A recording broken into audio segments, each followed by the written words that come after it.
Oui, donc de retour sur l'émission, ça n'a jamais de fin. Alors, aujourd'hui, je vais vous parler de l'application pratique de l'exemple qu'on a vu avant sur l'émission d'un paquet émis, disons, manuellement sur le réseau. Donc, je vous ai montré, on va commencer par la commande dont je vous ai montré tout à l'heure, s'il s'agit de arp-n. Donc arp-n, voilà, qui vous donne justement les correspondances entre l'adresse IP et l'adresse MAC. Donc je vais associer cette commande à la commande watch, qui permet donc d'actualiser toutes les 2 secondes le contenu, c'est-à-dire qu'on pourra le voir évoluer en temps réel.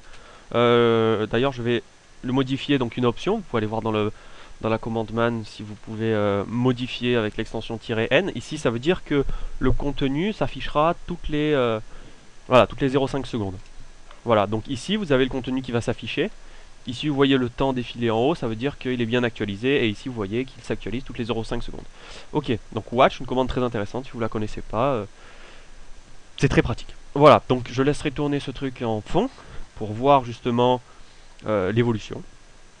Alors, ici vous avez par exemple, je vais essayer de faire ceci, voilà, et je vous ai montré tout à l'heure la commande arping. Donc je vais arping de arping 192.168.1.1, et normalement vous devriez voir en haut justement l'association qui sera faite. Donc je valide, et vous voyez, j'arrête présent, vous voyez que 192.168.1.1 a bien détecté l'adresse MAC qui est 004A. Alors je vais fermer celui-ci que je vais enregistrer quelque part, et ici donc vous voyez que donc 1.1 est bien égal à 4A. 1.1 4A, 1.4 4E. Très bien, pour l'instant le système marche normalement. Ok, donc parfait. Maintenant, ce que je vais faire, c'est je vais me connecter avec ici. Vous voyez cette fenêtre là. Alors, même si elle paraît normale, c'est en fait une fenêtre particulière parce que je suis connecté ici en réseau à ma machine. C'est-à-dire que pour que vous puissiez voir justement ce que je suis en train de faire, sur la machine d'à côté, je vais passer donc par le réseau. C'est-à-dire que tout ce que je ferai dans cette fenêtre, c'est en fait ce que je suis en train de faire sur l'autre machine. Ok? Donc, c'est-à-dire, je vais vous montrer par l'exemple. Ici, je suis dans cette fenêtre, je tape un if config. D'accord? Donc ici, vous voyez que mon adresse est celle-ci. Alors, pour que ça soit plus visuel, je vais passer la commande if config à grep pour qu'il me filtre justement, vous voyez, uniquement la ligne qui me donne l'adresse IP. Donc ici, vous avez l'adresse IP de ce terminal. Et pour bien vous montrer qu'ici, il s'agit d'un terminal différent, je vais donc refaire un if config et passer cette commande à grep. Ok? Et ici, vous voyez, bon, si vous voyez des symboles étranges, c'est que c'est pas grave. C'est juste que mon système n'est pas en anglais ni en français. Donc, en fait, ici, vous voyez l'adresse IP en question. Donc 192.168.1.4. Donc, je suis bel et bien connecté ici sur la machine à distance. Sur la machine distante, d'accord? Ok, donc il s'agit de 2 ordinateurs différents. La machine 1 est en haut, la machine 2 est en bas. Si vous voulez reprendre ce schéma-là. Ok, donc parfait. Maintenant, ce qu'on va utiliser, c'est un créateur de paquets. En fait, vous pouvez créer des paquets directement avec n'importe quel type de logiciel. C'est-à-dire, vous pouvez utiliser des commandes comme arping qui va émettre un paquet, ou alors vous pouvez émettre un paquet qui va demander quelle est l'adresse MAC, enfin quelle est l'adresse MAC d'un certain type, d'une certaine adresse IP. Mais aussi on peut, disons, fabriquer ce truc de manière manuelle. Alors pour ça, moi j'utilise Scapy. Alors c'est un outil donc qui est écrit en Python pour ceux que ça intéresse. Et euh, donc ici voilà, Scapy me permet donc de créer un paquet en particulier. Alors, donc ici, je vais donc créer un paquet ARP. Et ce paquet ARP, il faudra lui donner quelques... Il faudra justement lui donner quelques informations. Alors, si vous êtes intéressé par fabriquer vous-même des paquets ARP, vous pouvez vous intéresser à Scapy, justement, qui est extrêmement pratique, mais assez complexe d'utilisation, je dois l'admettre. Ensuite, là, je suis en train de fabriquer manuellement le paquet qui permettra de simuler ce que je vous ai montré tout à l'heure sur GIMP. Donc, laissez-moi une toute petite seconde. Donc, en fait, j'explique. Donc là, le premier élément, s'il s'agit de l'adresse MAC destinée à être considérée comme la source. C'est-à-dire que si... Donc la source sera émise de 084E. Vous voyez, 084E. Ensuite, l'adresse IP, ça sera 01.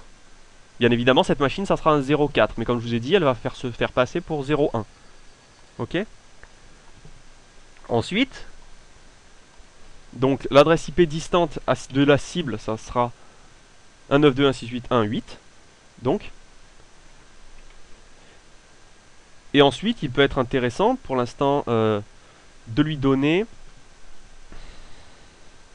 Alors, la machine ne répond pas rapidement. Alors, du coup, ça demande un peu de patience. Et ici, donc, on va donner, en cible, QDF. En fait, QDF, qu'est-ce que ça veut dire? C'est en fait l'intégralité du réseau.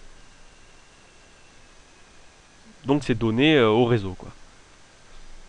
Donc, ici, vous avez donc... Voilà, QDF. Très bien, on va retourner sur la commande watch, donc.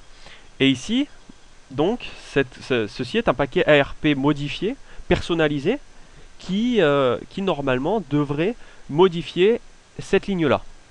C'est-à-dire que, nous allons donc vérifier, je valide la création de cette commande, je peux regarder le contenu de cette commande avec Scapy en tapant a.show double parenthèse.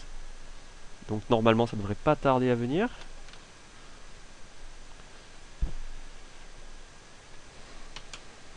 Tatala. Oui. La machine semble un peu longue à la détente. Voilà, merci. Alors voilà, ici donc vous avez le contenu des modifications que j'ai effectuées. Ici vous avez donc l'adresse MAC de base, l'adresse IP.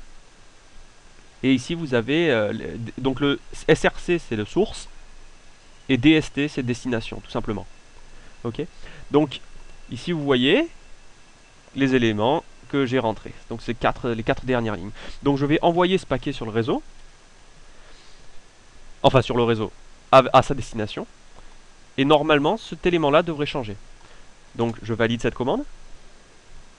Disons j'envoie le paquet. Alors moi j'utilise Scapy, mais donc comme je vous ai dit, vous avez beaucoup d'autres éléments que vous pouvez utiliser.